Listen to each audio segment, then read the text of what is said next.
Things that are stopping you from recognizing your personal style, and here's how to fix them.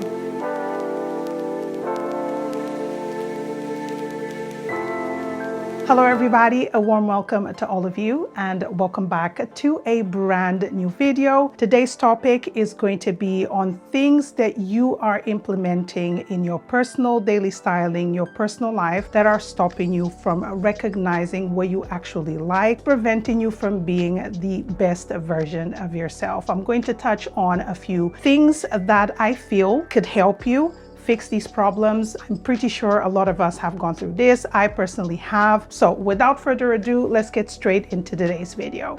Okay, so coming in at number one is going to be being obsessed with size versus fit. I'm pretty sure 8 out of 10 people make this mistake. I made this mistake several times when I started my style journey, and midway through my style journey, I was still buying things that right now I would never want to wear because they didn't fit my personal style. So being obsessed with size is one of the mistakes that I see often people do. Don't be afraid of sizing up once or twice to get that perfect fit. I like my pieces oversized, so I'm not afraid of sizing up once or twice, but I know a lot of people will go to shops and refuse to buy a size large, extra large, because in their heads, they say, I'm a size large, I'm gonna stick to this. And honestly, a lot of times, this is a huge mistake because the size large in that particular store is not going to fit you as nice as maybe the size extra large. Stop thinking about the size in a very obsessive way. Obviously, I do understand that if you are petite, not everything needs to be a bigger size, but maybe if you are petite, you need to go down a size. You need to play with the sizes that are available to you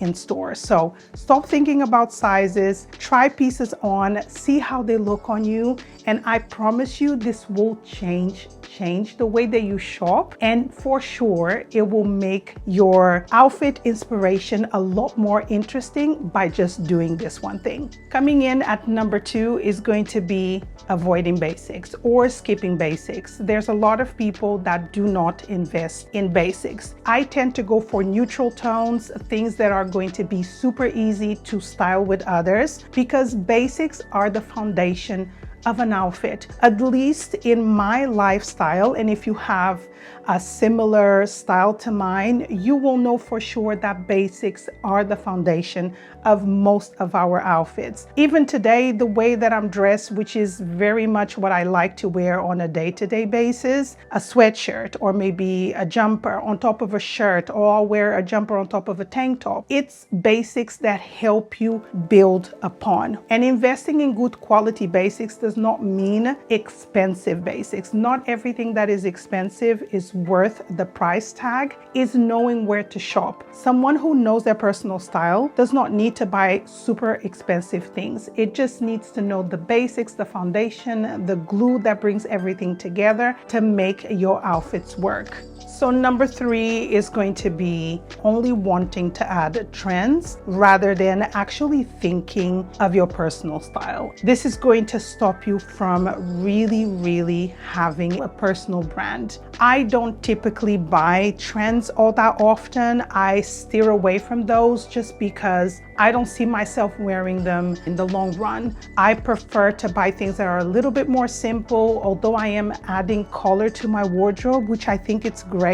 I don't go out and buy super bright tones. I personally steer away from those. Think about your personal style. Is this something that you're actually going to wear? Do you have a lifestyle that requires you to be trendy? Or do you do it because you actually want to? Because, you know, some people actually enjoy trends. So I'm not talking to those, you know, that really enjoy the trends. I'm talking about regular folks like us that get excited about something new that's out there, but it's not going to actually work for us. I would steer away from those and concentrate more on things that are practical and useful for your everyday life. So coming in at number 4 is going to be shopping for your fantasy self versus shopping only when required or if you want to treat yourself for something new. Now, buying for your fantasy self, I used to do when I was in my 20s or up to almost the age of 30. I constantly bought things for my fantasy self.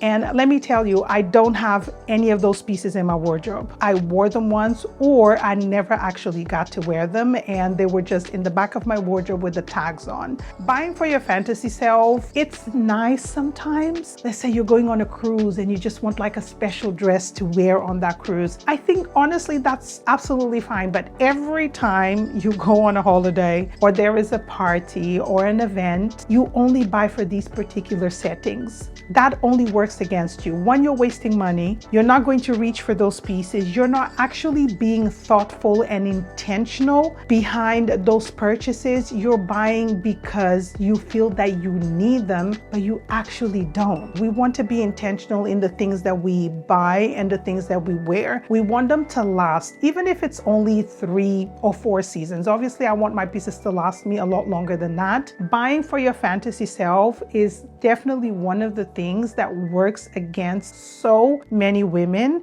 because we end up being hoarders, having so much stuff in the house that we're never ever going to wear. Last but not least, and this is a mistake that I think a lot of women do, including myself, of course. I'm going to repeat this throughout the video. It's quite natural. It's only human for us to compare ourselves to others, but this is a huge, huge mistake. We all come in different sizes, different skin tones, different heights, and what actually looks good on somebody else does not necessarily mean it's going to look good on us. It's okay for us to feel inspired, to want maybe to try the pieces that that person has. Comparing yourself to others will definitely hurt your personal style progression. So what I would say is, it's great to feel inspired. I feel inspired by so many things that I see, but that doesn't mean I need to look exactly like them. I can take a few things and implement in my personal style to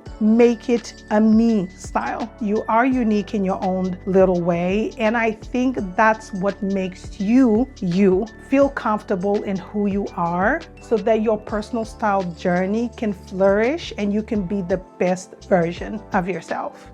Okay guys, so that is all that I have for you guys today. I feel like this video wasn't as long as my previous ones, but I'm truly enjoying these videos where I'm just chatting to you guys. Although I'm chatting to the camera, I do feel like I'm talking to my friends out there. So make sure to leave me a comment below, because I truly enjoy interacting with you guys. And if you are new here, I hope that you guys come back next week for another one, because we have a lot of fun on here. We have similar videos to this one if you enjoyed today's one. Follow me on my other social media platforms. I'm a lot more active on there, and I share my realistic daily outfits. Thank you so much for tuning in, and I will see you next week for another one. Bye.